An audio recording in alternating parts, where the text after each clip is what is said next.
Rice, ದಾಲ್. ಈ ಪುರುಷೋತ್ತಮ್ ಭಕ್ತ ನಿವಾಸಲ್ಲಿ ಒಂದು ಉಪಹಾರ ಗೃಹ ಇದೆ. ಇದರಲ್ಲಿ 80 ರೂಪಾಯಿಗೆ ಒಂದು ಸ್ವಲ್ಪ ರೈಸು, ಮಿತ ಭೋಜನ, ಒಂದು ರೈಸು, ಒಂದು ಪಲ್ಯ, ದಾಲ್, 2 ಚಪಾತಿ. ಇದರಲ್ಲಿ ಒಂದು ಅನ್ಲಿಮಿಟೆಡ್ ಥಾಲಿ ಇದೆ. ಅನ್ಲಿಮಿಟೆಡ್ ಥಾಲಿ ಇಷ್ಟಪಡೋರು ಅದು ತೊಗೊಳ್ಬೋದು. ಅದರಲ್ಲಿ ಏನಿದೆ ಅಂತ ಹೇಳಿದರೆ ಜೀರಾ ರೈಸು, ದಾಲು, ವೆಜ್ ಕಡಾಯಿ, ಆಮೇಲೆ ಒಂದು ಆಲೂ ಸಬ್ಜಿ, ರೋಟಿ, ರೈತ, ಪಪ್ಪಡ್. ಇದಿಷ್ಟು. ಮಿನಿ ಥಾಲಿಯಲ್ಲಿ ರೈಸ್, ದಾಲ್ ಮತ್ತು ಒಂದು ಆಲೂ ಸಬ್ಜಿ, ರೋಟಿ, ದಾಲ್ ಇದಿರುತ್ತೆ. 2 ಪೀಸ್ ಇರುತ್ತೆ ರೋಟಿ. ಇದು ಶುದ್ಧ ಸಸ್ಯಾಹಾರಿಯಾಗಿರೋದ್ರಿಂದ ಇಲ್ಲಿ ಬಂದವರು, ಪುರಿಗೆ ಬಂದವರು, ಇಲ್ಲಿ ಏನಾದರೂ ಪುರುಷೋತ್ತಮ ಭಕ್ತ ನಿವಾಸಲ್ಲಿ ಉಳ್ಕೊಂಡವ್ರು ಏನಾದರೂ ಇದ್ದರೆ ಇಲ್ಲಿ ಈ ಒಂದು ವ್ಯವಸ್ಥೆಯನ್ನು ಉಪಯೋಗಿಸ್ಕೊಳ್ಬೋದು. ಒಂದು 80 ರೂಪಾಯಿಯಲ್ಲಿ ಒಂದು ಮಿತ ಭೋಜನ, 150 ರೂಪಾಯಿಯಲ್ಲಿ ಒಂದು ಅನ್ಲಿಮಿಟೆಡ್ ಊಟ.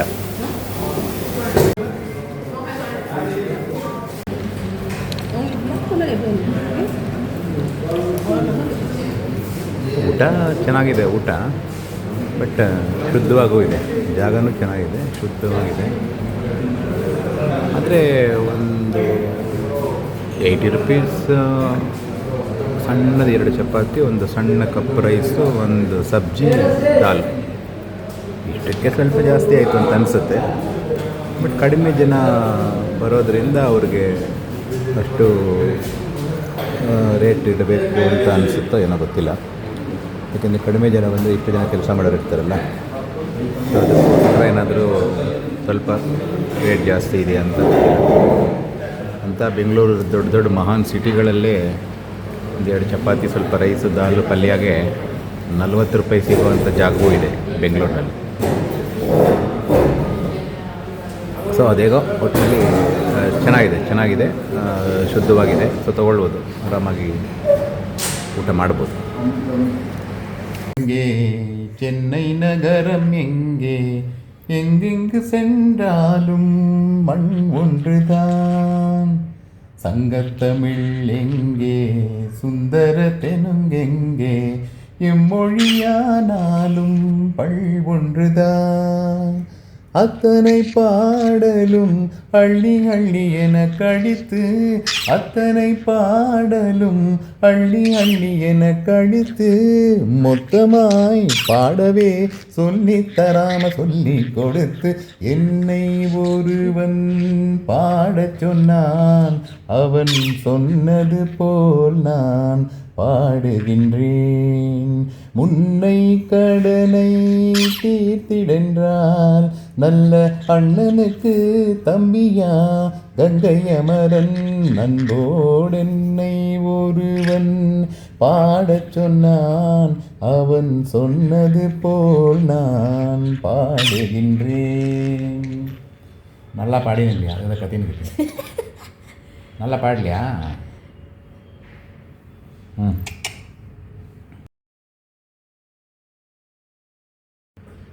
ಓವಿಗೆ ತಂಗಾಳಿ ಬೇಡವೇ, ತಂಗಾಳಿ ಬೇಡವೇ, ಓವಿಗೆ ತಂಗಾಳಿ ಬೇಡವೇ, ತಂಗಾಳಿ ಬೇಡವೇ, ಗಾಳಿ ಮೇಲೆ ಮಲ್ಲಿ ಮೊಗ್ಗು ಮುನಿಸಿಕೊಂಡರೆ, ಮುನಿಸಿಕೊಂಡರೆ ಸುಗಂಧ ಎಲ್ಲಿದೆ, ಸಾಗರ ನದಿಗೆ ಬೇಡವೇ, ನದಿಗೆ ಬೇಡವೇ, ನದಿಯು ತಾನು ಕಡಲ ಮೇಲೆ ಮುನಿಸಿಕೊಂಡರೆ ಮರಳಿ ಹೋಗಲು ದಾರಿಯಲ್ಲಿದೆ, ಹೂವಿಗೆ ತಂಗಾಳಿ ಬೇಡವೇ, ತಂಗಾಳಿ ಬೇಡವೇ. Good evening everyone. Today is day 3. The day is 15th December 2025. Now that time is 7:10. Since morning I couldn't record anything, I couldn't do any video because we didn't go anywhere. We were just in room and my daughter was working from home. We didn't go anywhere. Now we got ready to go for darshan. Now we are going for darshan, and inside the temple the mobile phones are not allowed, and not even any electronic items are not allowed. So after coming back, I'll update you regarding the darshan process, how it was, how much time it took, how much crowd it was, and everything. Okay. Bye bye. ನಮಸ್ಕಾರ ಎಲ್ಲರಿಗೂ. ನಿನ್ನೆ 3ನೇ ದಿನ ನಾವು ಪುರಿ ಜಗನ್ನಾಥನ ದಿವ್ಯ ದರ್ಶನವನ್ನು ಮಾಡಿದ್ದೀವಿ. ಪುರಿ ಜಗನ್ನಾಥ ಎಂತಹ ಅದ್ಭುತವಾದಂತಹ ದೇವಸ್ಥಾನ ಅಂತ ಹೇಳಿದರೆ, ಏನದರ ನಿರ್ಮಾಣದ ಒಂದು ಗಾತ್ರ, ಆ ಒಂದು ವಿನ್ಯಾಸ, ಮತ್ತು ಅದೆಷ್ಟೋ ಸಾವಿರಾರು ಕಲೆಗಾರರ ಶ್ರಮೆಯಿಂದ ನಿರ್ಮಾಣವಾದಂತಹ ಇಂತಹ ಒಂದು ಅದ್ಭುತವಾದಂತಹ ಕಲೆ ಆ ಒಂದು ದೇವಸ್ಥಾನದಲ್ಲಿ ಕಾಣೋದಕ್ಕೆ ಸಿಕ್ತು. ಬಹಳ ಬೃಹದಾಕಾರವಾದಂತಹ ದೇವಸ್ಥಾನ, ಮತ್ತು ಬಹಳ ವಿಜೃಂಭಣೆಯಿಂದ ನಿನ್ನೆ ಏಕಾದಶಿ ದಿನ ನಾವು ದರ್ಶನವನ್ನು ಮಾಡಿ ಬಂದಿದ್ದೇವೆ. ಭಾನುವಾರದ ದಿನ ತುಂಬ ಖಾಲಿ ಇದ್ದಿದ್ದು ಅಲ್ಲಿ ಕೆಲವು ಈ ಡ್ರೆಸ್ ಕೋಡ್ ಅಂತ ಇರುತ್ತೆ. ಹಾಗಾಗಿ ನಾವು ಆ ಡ್ರೆಸ್ ಕೋಡ್ನಲ್ಲಿ ಹೋಗದೇ ಇದ್ದ ಕಾರಣ ನಾವು ಹೋಗಲಿಲ್ಲ ದೇವಸ್ಥಾನಕ್ಕೆ. ತುಂಬ ಆದಂಥ ದೇವಸ್ಥಾನ ಹೋಗಲಿಲ್ಲ. ನಿನ್ನೆ ಏಕಾದಶಿ ಅನ್ನುವಂಥ ಅರಿವೇ ನಮಗಿಲ್ಲ.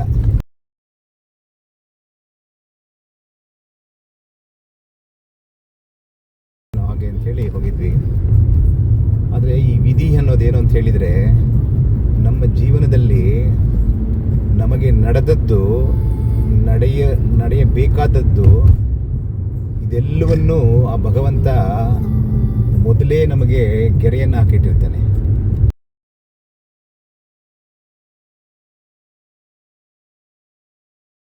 ಮೂವತ್ತು ಗಂಟೆಗಳ ಪ್ರಯಾಣ ಮಾಡಿ ಇಲ್ಲಿ ಬಂದರೆ ನಮಗೊಂದು ಅರ್ಧ ಗಂಟೆಲಿ ದರ್ಶನ ಆಗ್ಬಿಡಬೇಕು, ಅಷ್ಟು ಆತರ ಎಲ್ಲರಿಗೂ. ಹಾಗಾಗಿ ಭಗವಂತನೇ ಇದನ್ನು ನಿರ್ಧಾರ ಮಾಡಿ ನೀವೊಂದು 4-5 ಗಂಟೆಗಳ ಕಾಲ ನನ್ನ ಈ ಒಂದು ದರ್ಶನಕ್ಕಾಗಿ ಇರಬೇಕು ಅನ್ನೋದು ವಿಧಿ. ಹಾಗಾಗಿ ನಾವು 4-5 ಗಂಟೆಗಳ ದರ್ಶನ ಮುಗಿಸಿ ಬಂದಿದ್ದೇವೆ. ಆದರೆ ಇದರಲ್ಲಿ ಇದೆಲ್ಲ ಸಕಾರಾತ್ಮಕ ವಸ್ತು, ಆದರೆ ಅಲ್ಲಿ ನಕಾರಾತ್ಮಕ ಅಂದರೆ ನೆಗೆಟಿವ್ ಆಗಿ ಒಂದಷ್ಟು ಏನು ನಮಗೆ ಬೇಸರ ತಂದ ವಿಷಯ ಅಂತ ಹೇಳಿದರೆ, ಟೆಂಪಲ್ ಟ್ರಸ್ಟ್ನ ವ್ಯವಸ್ಥೆ ಇದೆಯಲ್ಲ, ಅದು ಸಂಪೂರ್ಣ ವಿಫಲ. ಅವ್ರಿಗೇನೂ ವ್ಯವಸ್ಥೆ ಮಾಡಲಿಕ್ಕೆ ಬರಲ್ಲ ಅಂತ ಅನಿಸುತ್ತೆ. ಅಂತ ಹೇಳಲಿಕ್ಕೆ ನಮಗೇನು ಅಷ್ಟು ವಿವೇಕವಿಲ್ಲ, ಅದನ್ನು ಯಾರೂ ಕೇಳೋರು ಇಲ್ಲ.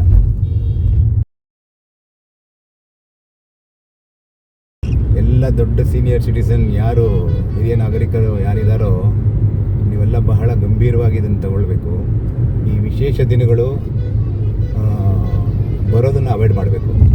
ಯಾವತ್ತು ಖಾಲಿ ಇರುತ್ತೋ ಆ ದಿನ ಬಂದು ನೋಡೋದು ಒಳ್ಳೆಯದು ಅಂತ ಅನಿಸುತ್ತೆ. ಯಾಕೆಂದರೆ ನಿನ್ನೆ ನಾವು ದರ್ಶನ ಮಾಡಿ ಬರಲಿಕ್ಕೆ ಅಷ್ಟು ಕಷ್ಟಪಟ್ಟಿದ್ವಿ. ಏನು ಸ್ಟ್ಯಾಂಪೇಡೆ ಆಗುತ್ತೋ ಏನೋ ಅನ್ನೋ ಥರ ಒಂದು ಪರಿಸ್ಥಿತಿ ಇತ್ತು. ಅಷ್ಟು ರಶ್ನಲ್ಲಿ ಮಾಡಿದ್ದೀವಿ. ಇಂಥ ರಶ್ನಲ್ಲಿ ಏನಾದ್ರು ಹೆಚ್ಚು ಕಮ್ಮಿ ಆದರೆ ಮತ್ತು ಜಗನ್ನಾಥನ ದೂರುವಂಥ ಒಂದು ಸನ್ನಿವೇಶಗಳು ಇರುತ್ತೆ ಎಲ್ಲರಿಗೂ. ಹಾಗಾಗಿ ಬಹಳ ಗಂಭೀರವಾಗಿ ಯೋಚನೆ ಮಾಡಿ, ಈ ಯಾವತ್ತು ಖಾಲಿ ಇರುತ್ತೆ ಅಥವಾ ರಶ್ ಇದ್ದಾಗ ವಾಪಸ್ ಬಂದು ಮತ್ತೆ ಇನ್ನೊಂದು ಸಲ ಹೋಗೋವಂಥ ಒಂದು ಯೋಜನೆಯನ್ನು ಇಟ್ಕೊಳ್ಳೋದು ಒಳ್ಳೆಯದು ಅಂತ ನನ್ನ ವೈಯಕ್ತಿಕ ಅನಿಸಿಕೆ. ಬಹಳ ದುರಸ್ತಿ. ಏನು ಸ್ಥಿತಿ ಹೇಗಿದೆ ಅಂತ ಹೇಳಿದರೆ, ಅಲ್ಲಿ ಯಾರೂ ಅದನ್ನು ನಿಯಂತ್ರಣ ಮಾಡುವಂತಹ ಒಂದು ಜನವೇ ಇಲ್ಲ. ಅಲ್ಲಿ ನಿಯಂತ್ರಣ ಮಾಡಲಿಕ್ಕೆ ಯಾವುದು ಈ ಕಮಿಟಿಯಿಂದಾಗಲಿ ಅಥವಾ ಈ ಸೆಕ್ಯೂರಿಟಿ ಕಡೆಯಿಂದಾಗಲಿ ಏನೂ ಇಲ್ಲವೇ ಇಲ್ಲ. ಬಹಳ ಇನ್ನು ಕೆಲವು ಜನ ಬಹಳ ಈ ಗರ್ಜನೆ, ಏನೋ ದೇವರೇ ಅವ್ರ ಜೋಬಿಗೆ ಅವ್ರ ಪಾಕೆಟ್ ಬಂದು ಕೂತ್ಕೊಂಡು ಹಾಗೆ ಬೇರೆಯವ್ರಿಗೆ ಪ್ಯಾನಿಕ್ ಮಾಡುವಂಥ ಒಂದು ಸಿಚುಯೇಷನ್ ಕ್ರಿಯೇಟ್ ಮಾಡುವಂಥದ್ದು ಮಾಡ್ತಾರೆ. ಸೊ ಹಾಗಾಗಿ ಆ ಹೆದರಿಕೆಯಲ್ಲೇ ಕೆಲವರೆಲ್ಲ ಫಾಸ್ಟಾಗಿ ಹೋಗೋದು, ಓಡೋದು ಮಾಡಿದಾಗಲೇ ಸ್ಟ್ಯಾಂಪೇಡ್ ಅಂತ ಆಗಿ ಎಷ್ಟೋ ಅಮಾಯಕ ಭಕ್ತಾದಿಗಳು ಅಂಥೇಳಿ ಅವ್ರಿಗೆ ಅನಾಹುತ ಆಗಿ ಇಂಥ ಒಂದು ನಡೆಯೋದು ಇದೆಲ್ಲ. ಸೊ ಹಾಗಾಗಿ ಎಲ್ಲರೂ ಅವ್ರವ್ರ ಎಚ್ಚರಿಕೆಯಿಂದ ಇರೋದು ಒಳ್ಳೆಯದು ಅಂತ ಅನಿಸುತ್ತೆ. ಅಂತೂ ನಾವು ದರ್ಶನ ಮಾಡಿ ಬಂದ್ವಿ. ದರ್ಶನ ಬಹಳ ಚೆನ್ನಾಗಾಯಿತು. ದೇವಸ್ಥಾನದ ಬಗ್ಗೆ ಎರಡನೇ ಮಾತೇ ಇಲ್ಲ. ಅಷ್ಟು ಪೂರ್ವವಾದಂತಹ, ತುಂಬ ವೈಶಿಷ್ಟ್ಯವಾದಂತಹ, ತುಂಬ ಮನಸ್ಸಿಗೆ ಖುಷಿಯನ್ನು ಕೊಟ್ಟಂತಹ ಒಂದು ದರ್ಶನ ಮಾಡಿ ಬಂದಿದ್ದೇವೆ. ಇವತ್ತು 4ನೇ ದಿನ ನಮ್ಮ ಪಯಣ. Bengaluru to Arunachal Pradesh north east ಪ್ರವಾಸ ವಿತ್ ಪ್ಯಾರೆಟ್ ಹೋಗ್ತಾ ಇದ್ದೀವಿ. 4ನೇ ದಿನ. ಇವತ್ತು ಭುವನೇಶ್ವರ್ ಕಡೆ ಹೋಗ್ತಾ ಇದ್ದೀವಿ. ಲಿಂಗರಾಜ್ ಟೆಂಪಲ್ ಮತ್ತು ರಾಜಾರಾಣಿ, ಕಂದಗಿರಿ, ಉದಯಗಿರಿ, ಕೇವ್ ಟೆಂಪಲ್ಸ್, ಇಂಥದ್ದು ಯಾವುದೋ ಒಂದಷ್ಟು ಜಾಗಗಳನ್ನ ವೀಕ್ಷಣೆ ಮಾಡ್ತೀವಿ.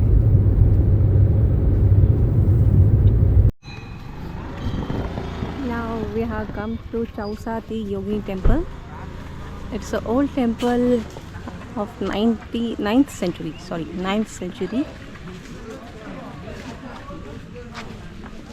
You can see, as I can't take the mobile inside.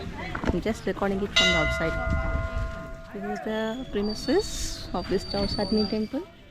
It's a small temple, and lots of local devotees come here to do their puja. This is one of the sightseeing places in Bhubaneswar.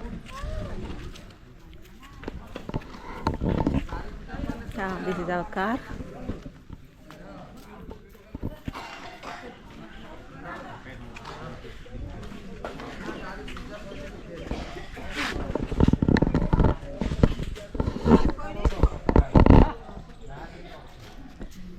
From here we are going to our hotel to check in. After check-in, I will be visiting another 3 to 4 sightseeing places. After that, rest for today, I think so. Let's see.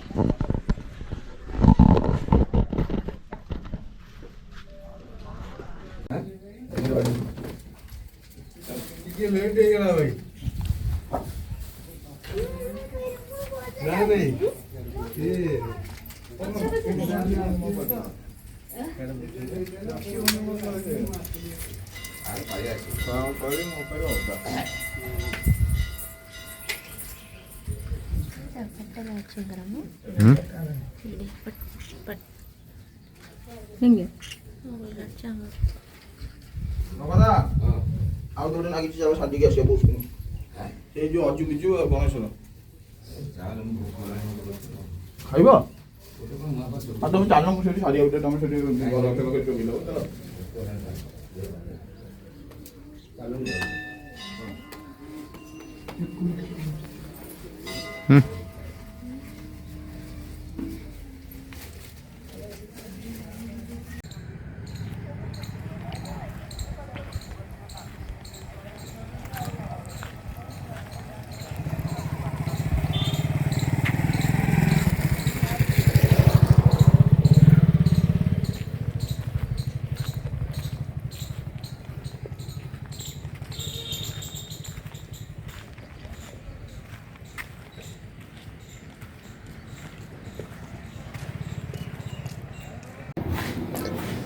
ಇದು ನಾವು ಉಳ್ಕೊಂಡಿದ್ದಂತಹ room, single bedroom. ಹಾಗೆ ಸ್ವಲ್ಪ ವಿಶಾಲವಾಗಿತ್ತು.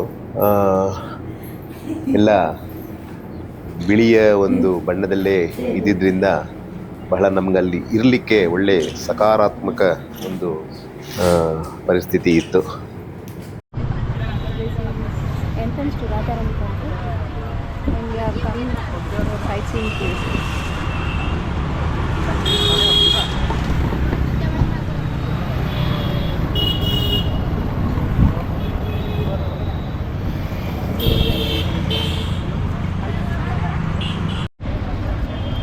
After buying entrance tickets, we are entering now Radharani temple. The entry ticket per person is 20. For foreigners, it is 250. देखो जरा देखो जाएगा तो जाएगा So, ये देखो कितना पूरा नहीं कुछ नहीं किंतु ये जैसा है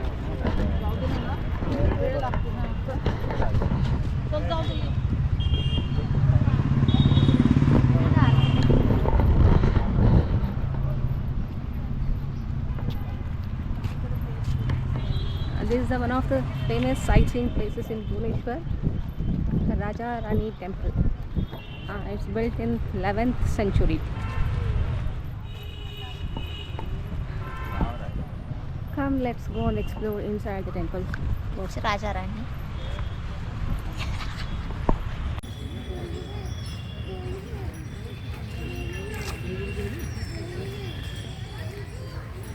ಟೆಂಪಲ್ ಆರ್ಕಿಟೆಕ್ಚರ್ ತುಂಬ ಚೆನ್ನಾಗಿದೆ. ಏನಂತ ಡಿಫ್ರೆಂಟ್ ಈ ಥರದ್ದೇ ಶೈಲಿ ಇವ್ರದ್ದಂತರ ಇಲ್ಲಿಂದ ಈ ಕಳಿಂಗ ಸ್ಟೈಲ್ ಇದು ಕಳಿಂಗ ರಾಜರಿದ್ದಂತಹ ಕಾಲದಲ್ಲಿ ನಿರ್ಮಾಣವಾದಂತಹ ಶೈಲಿ ಚೆನ್ನಾಗಿದೆ. ಒಂಥರ ತುಂಬ ಅದ್ಭುತವಾದಂಥ ಕಲೆ, ಕೆತ್ತನೆಯ ಕೆಲಸ ಬಹಳಷ್ಟಾಗಿದೆ. ನೋಡಿ ಎಷ್ಟು ಚೆನ್ನಾಗಿದೆ.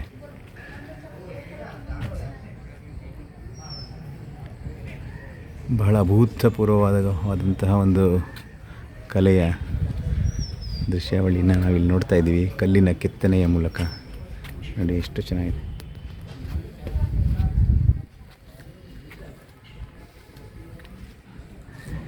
ರಾಜಾರಾಣಿ ಟೆಂಪಲ್ ಅಂತ ಹೇಳಿದರು. ಏನು ರಾಜ ಇಲ್ಲ, ರಾಣಿ ಇಲ್ಲ, ಏನೂ ಇಲ್ಲ, ಒಳಗಡೆ ಖಾಲಿ ಇತ್ತು.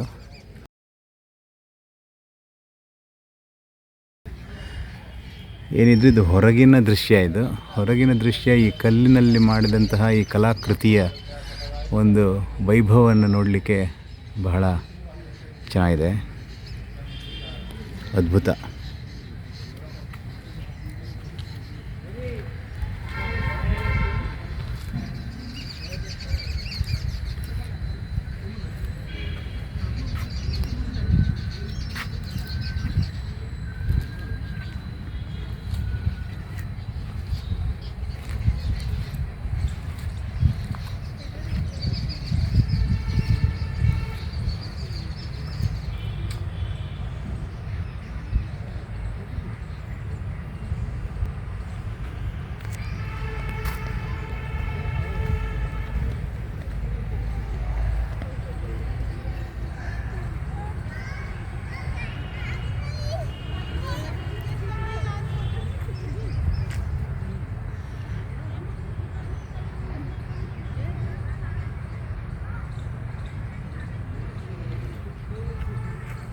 ಇದು ನೇರವಾದ ಒಂದು ದರ್ಶನವನ್ನು ಮಾಡಬೇಕು. ಆಗ ಮಾತ್ರ ಸಾಧ್ಯ ಎಲ್ರಿಗೂ ಇದರ ಈ ಒಂದು ಕಲೆಯ ಅನುಭವವನ್ನು ಅನುಭವಿಸಲಿಕ್ಕೆ ನೇರವಾದ ದರ್ಶನ ಆಗಬೇಕು. ಬಹಳ ಚೆನ್ನಾಗಿದೆ. ಆದರೆ ಒಳಗಡೆ ಏನೂ ಇಲ್ಲ, ಖಾಲಿ ಇದೆ.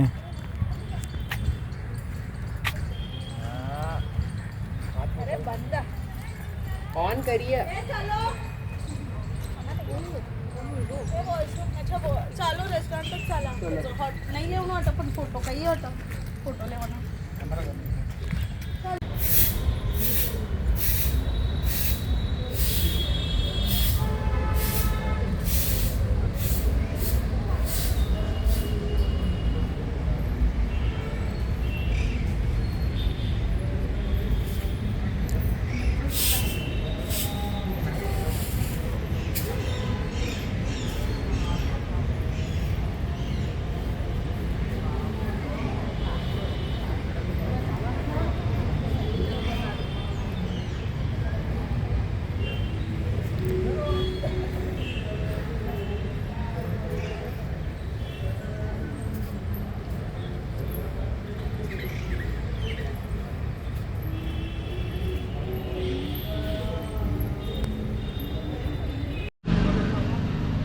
This is another sightseeing place.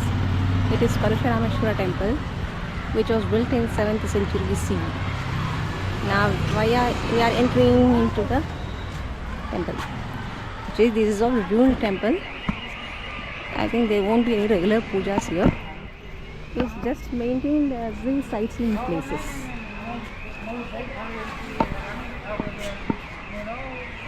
So this is the temple. This is the structure of the temple.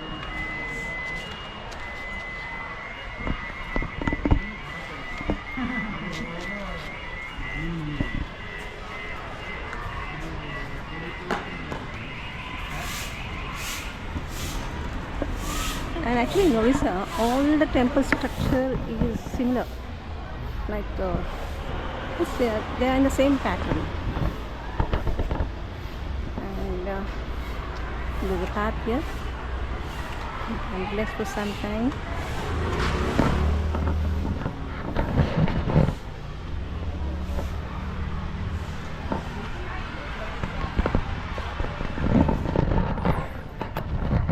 Both daughter and father going forward and making a video behind and going behind them.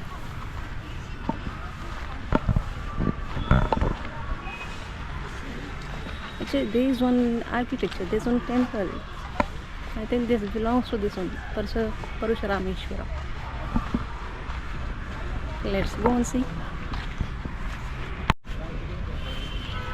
See, this is the beautiful structure.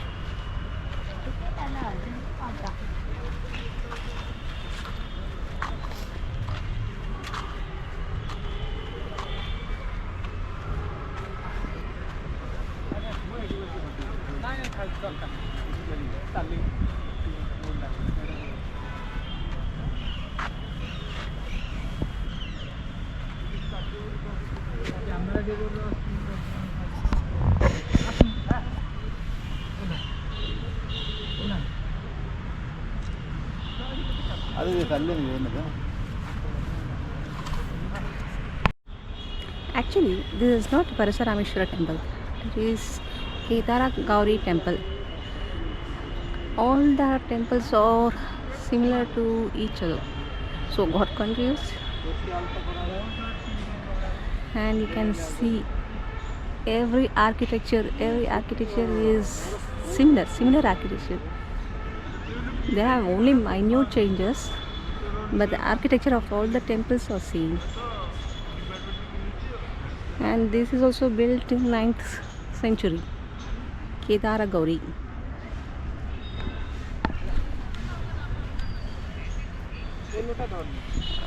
This is also one sightseeing places of Bhubaneswar.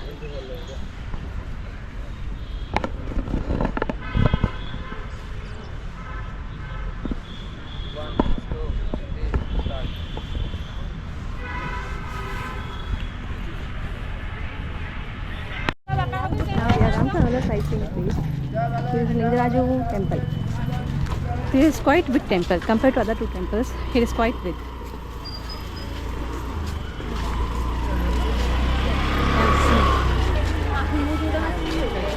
Because it's come from.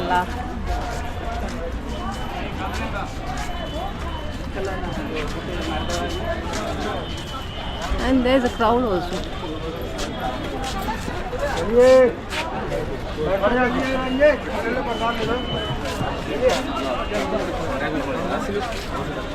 I think the camera is not allowed inside the temple. I'll end the video now. I'll continue later. Baby is coming out from darshan. We are waiting outside. As our mobile phones and bags, parrots are not allowed. See, he is coming. He is coming outside.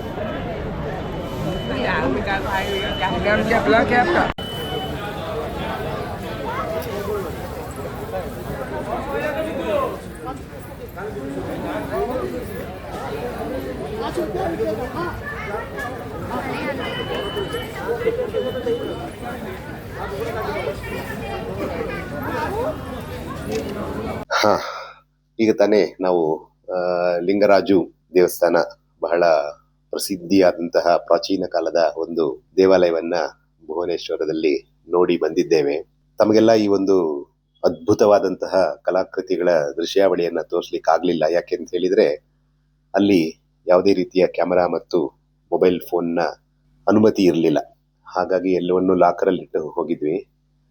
ಬಹಳ ಸುಂದರವಾದಂಥ ದೇವಸ್ಥಾನ, ಬಹಳ ಬೃಹದಾಕಾರವಾದಂಥ ದೇವಸ್ಥಾನ, ಎತ್ತರವಾದಂತಹ ಗೋಪುರ, ದೊಡ್ಡ ದೇವಸ್ಥಾನ. ಅದಕ್ಕೆ ಅದ್ಭುತ. ಈ ಒಂದು ದೇವಸ್ಥಾನವನ್ನ ನೋಡ್ತಾ ಇದ್ದಾಗ ನನಗೆ ಒಂದು ಕಮಲ್ ಹಾಸನ್ ನಟನೆಯ ಒಂದು ಚಿತ್ರ ಮಹಾನದಿ ಅಂತ, ಆ ಚಿತ್ರದ ಒಂದು ಗೀತೆಯ 2 ಸಾಲುಗಳನ್ನು ನಾನು ಬಹಳ ಗಂಭೀರವಾಗಿ ನೋಡಿದ್ದೆ. ಏನಂತ ಹೇಳಿದ್ರೆ, ಅದರಲ್ಲಿ 2 ಸಾಲುಗಳಲ್ಲಿ ಏನು ಹೇಳ್ತಾರೆ ಅಂತ ಹೇಳಿದ್ರೆ, ಈ ಜೀವನದಿಗಳಾದಂತಹ ಗಂಗಾ ಕಾವೇರಿಯ ಹಿರಿಮೆಯನ್ನ, ಹೆಗ್ಗಳಿಕೆಯನ್ನ ಹಾಡಿ ಕೊಂಡಾಡುವಂತಹ ಒಂದು ಗೀತೆಯಲ್ಲಿ 2 ಸಾಲುಗಳಲ್ಲಿ ಏನು ಹೇಳ್ತಾರೆ ಅಂತ ಹೇಳಿದ್ರೆ, அந்நாளில் சோழ மன்னர்கள் ஆக்கி வைத்தனர் ஆலயம், அம்மாடி என்ன சொல்லுமே கோயில் ಗೋಪುರಂ 1000 ಅಂತ ಹೇಳ್ತಾರೆ. ಅಂದ್ರೆ ಅನ್ನಾಳಿಲ್ ಸೋಳ ಮನ್ನರ್ಗಳ್ ಅಂತ ಅಂದ್ರೆ ಚೋಳ ರಾಜವಂಶದ ಪರಂಪರೆಯಲ್ಲಿ ಆಳ್ವಿಕೆಯಲ್ಲಿ ಇದ್ದಂತಹ ಆ ಒಂದು ಸಂದರ್ಭದಲ್ಲಿ ನಿರ್ಮಾಣವಾದಂತಹ ದೇವಸ್ಥಾನಗಳು. ಅಂದ್ರೆ ಈ ನಮ್ಮ ಸೌತ್ ತಮಿಳುನಾಡು ಕಡೆಯಲ್ಲಿ ನಿರ್ಮಾಣವಾಗಿರತಕ್ಕಂತಹ ದೇವಸ್ಥಾನಗಳನ್ನ ಆ ಚೋಳ ರಾಜವಂಶಕ್ಕೆ ಸಂಬಂಧಪಟ್ಟಂತಹ ಒಂದು ಕಾಲಾವಧಿಯಲ್ಲಿ ನಿರ್ಮಾಣಗೊಂಡಂತಹ ದೇವಸ್ಥಾನಗಳನ್ನ ಈ ಚೋಳ ಮನ್ನರುಗಳು ಮಾಡಿದ್ರು.